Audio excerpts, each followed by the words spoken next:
não parar, não precipitar e não retroceder. Então dizer para esse cara, sabe quando nós vamos parar? Nunca. Nunca na sua porca vida. Né?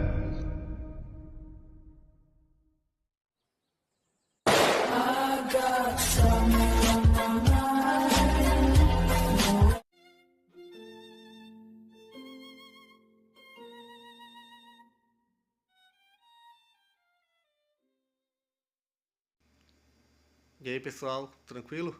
Então vem aqui antes do vídeo começar, pedir para vocês se inscreverem, quem não for inscrito, compartilhar, curtir, comentar.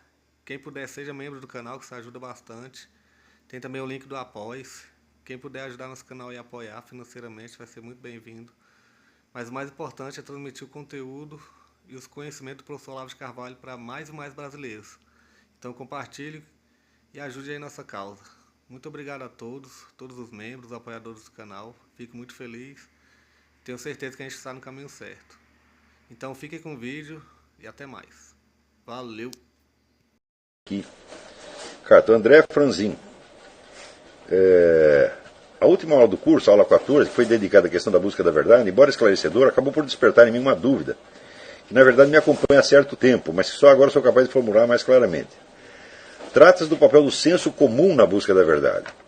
Com a expressão, refiro-me às experiências comuns a todos os homens, das quais emerge um conjunto orgânico de certezas primeiras que comporiam o pano de fundo de qualquer investigação ou debate que busca a verdade.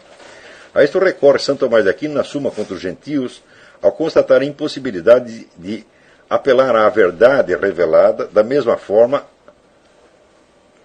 nos diálogos socráticos, o chamado de Sócrates, esta verdade testemunhada por seus interlocutores é constante. Essas certezas são evidentes não por convenção, mas porque são experiências reais e pessoais da verdade vividas por todos os homens. E que, portanto, podem ser sempre evocadas como uma forma de chamamento à realidade, impedindo que caímos nesse plano universal, abstrato e incondicionado, ao qual o professor se referiu. Porém, parece que hoje, no contexto brasileiro, é impossível fazer uso do senso comum como expediente metodológico de chamamento à condição existencial do interlocutor, de vez que a classe falante, como o professor disse em uma das aulas, substitui e mimetiza a verdadeira classe intelectual. É composta por negadores profissionais da realidade. Você tem toda a razão. Quer dizer, o apelo ao senso comum não funciona mais no Brasil.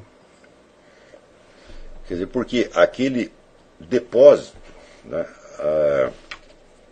aquele legado de experiências das gerações anteriores, é cada vez mais encoberto por um discurso publicitário totalmente artificial. Então as pessoas já não são mais capazes de dizer o que sentem. Elas sempre dizem alguma coisa, vamos dizer que expressem indiretamente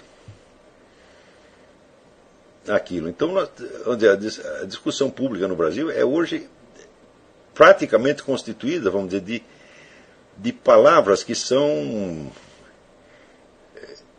emblemas dos bons sentimentos que o sujeito quer que o leitor imagine que ele tem. Quer dizer, é tudo uma exibição. É tudo exibição teatral.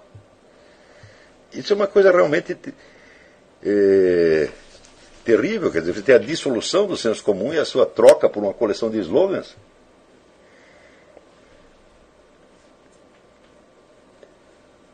Assim é possível ainda o recurso ao senso comum. Falar, olha,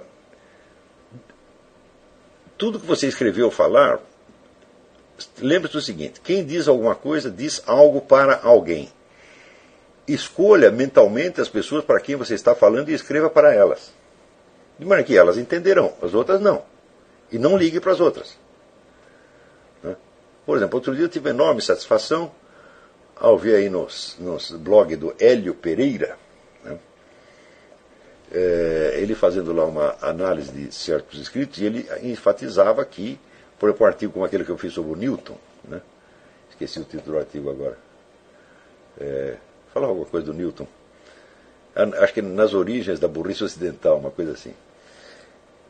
Ele dizia, esse artigo é difícil de entender porque tem muitos pressupostos ali, tem muita coisa embutida, você precisa saber quais são esses pressupostos para você entender mais ou menos o que o sujeito está fazendo. Eu falei, olha, quando você, ao mesmo tempo, você está tendo uma atividade de investigação filosófica, você escreve artigos de jornal, a compactação que você é obrigado a fazer no artigo de jornal é monstruosa. Tá certo? Então você escreve de tal maneira que eu sei que só uma faixa de leitores vai entender. Aqueles que mais ou menos conhecem o meu trabalho filosófico e são capazes de conferir uma coisa com outra. ou aqueles que mesmo não conhecendo, são espertos o suficiente para perceber que tem algo por trás daquilo. Os outros não, os outros pegam apenas a afirmação literal e começam a discutir, tá fora do contexto e só fala besteira, claro.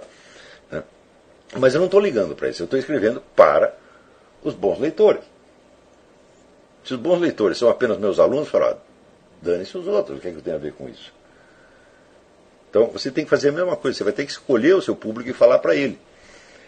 E se você, veja, quando você está lidando com um público burro e malicioso, presunçoso, você está no mato sem cachorro. Porque a única coisa, o que se faz com um público malicioso e burro, assim, presunçoso? Humilha-os. Isso é só humilhá-los, é só a única coisa que você pode fazer. O único benefício que você pode fazer aos caras é mostrar que eles são burros e humilhá-los. Porque daí, pela humilhação, quem sabe eles aprendem alguma coisa. Tá certo? Agora, isso em geral é um trabalho sem fim, porque se você tenta ser bonzinho com essa turma e se adaptar à forma, à mente deles, você entra numa confusão inabarcável. Não vale a pena. Isso é como você está conversando com um louco esquizofrênico e você querer adaptar a sua lógica à lógica da loucura dele. Mas o código da loucura dele muda todo dia, meu filho. Então não dá. Então você acaba sendo você influenciado pelo maluco, tá entendendo? E você fica maluco também. Loucura pega. Pega por impregnação, quer dizer, de estruturas subjacentes ao raciocínio do cara. Então, escolha para quem você quer falar e ignore os outros. Se a seu escrito cair na mão dos outros, o outro fizer um monte de confusão, problema dele.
Chegamos a mais um final de uma aula, de um vídeo.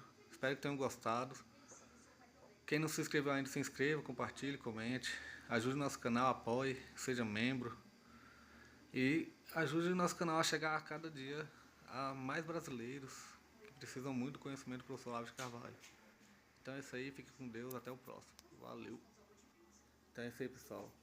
Que é o nosso canal. Que são alguns livros que eu já li. A maioria foi doação, mas alguns eu adquiri, professor Olavo de Carvalho. Alguns livros se perderam aí que eu emprestei. Professor Alexandre Costa. A Bíblia Sagrada. 10 lições sobre Karl Marx. Indico a não ler esse livro, que é muito ruim mesmo. Alguns pensadores aqui que realmente, como o professor Olavo de Carvalho disse, não são pensadores. Valeu, tamo junto aí. Apoie nosso canal, seja membro.